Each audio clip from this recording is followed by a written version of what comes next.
that effect. And I believe that your visit will still continue for us to share ideas and find innovative ways of resolving our problems economically, development, social interventions, and everything. I am aware that when I came last time in 2019, I discussed the generation problems, where energy generation problems, where we were talking about we're paying in excess of 500, 600 million at that time for energy that we had not used. And I engaged the president then to find a solution to that in terms of how could we avoid that, because it was eating into our budget. And now I'm told it's about 1.5 million that we are paying for that. And therefore, at that time I asked your president to give me a grant to cover that.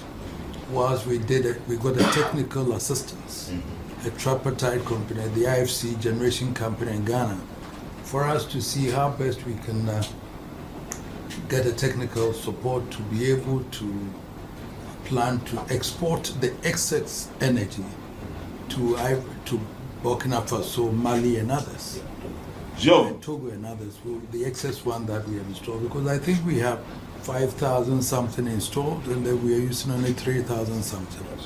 So that's one issue that I'll get back to you again on that, because I need for us to discuss those things again.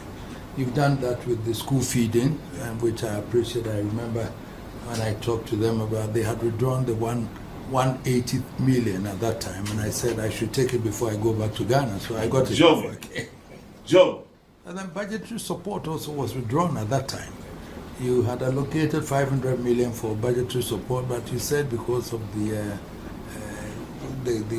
economic situation, the energy situation, you withdraw, that was withdrawn.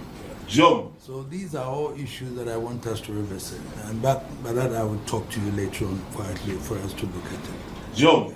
There are other issues that I'll discuss with you privately for us to know the way forward. That is in the generality of Ghana. I want us to look at it again to see the way we can move on and all that. And coming to the local one, Kumasi is a vibrant city, population-wise, everything-wise, the commercial hub of Ghana. And so looking at the project that you suggested, rapid transport section, I have interest in that, yes. I know JICA started with a feasibility some time ago, and then it's developed to the World Bank here, where we can then put it in fruition. It's been on the drawing board for some time, 2015 and all that. The bureaucracy is something that I don't like at all, you see. And therefore, we have to push it now. The population has increased very much.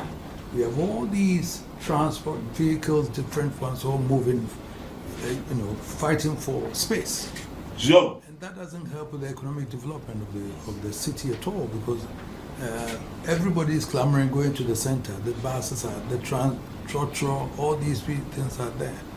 And if you calculate in terms of how many hours are they cost to do business, in terms of diesel, petrol, and all those things, you find that it's costing the economy so much that it's something that we may have to look at. And then the employment that it creates also, in relation to having a rapid transportation.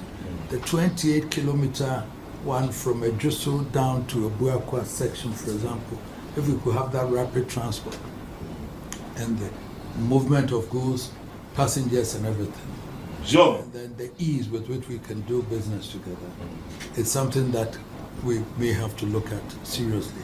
I don't know what is the country director can tell. I don't know what has delayed this, but the project office, we should own it. It should be here. The project shouldn't be running from Accra when you have a project in Kumasi. The project unit should be here, and the project coordinator must also be resident here. So that at least the stakeholders, the district assemblies, that would be able to coordinate with them to know how it goes. So these are issues that I want us to look at properly to bring it to fruition. Because if we don't do that, I've always said that it takes time for the World Bank to take a decision.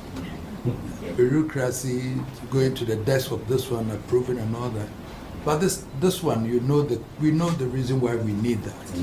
Therefore, why can't we implement it?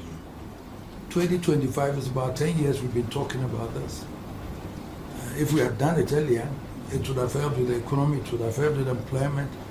We have the available human resource. All these young ones are all university graduates and others here.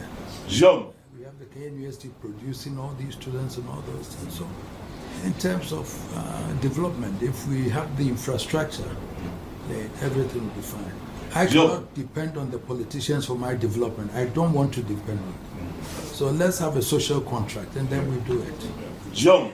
So, President, so this is something that I want us to look closely and then do it. I don't know the team, but I want to meet the team after they've left, so I know who are working on this rapid transport thing, so that we can take it up further. And then, if we have to if I have to go to the Accra office for them to take you to Washington to defend, then we look at it and do it properly. Sure. President, I hope when you go back, you allocate some money for that, so we know, so the country director can do it for us. Joe. I thank you for this visit, but we continue further with other discussions. Joe. For us to. Thank you so very much.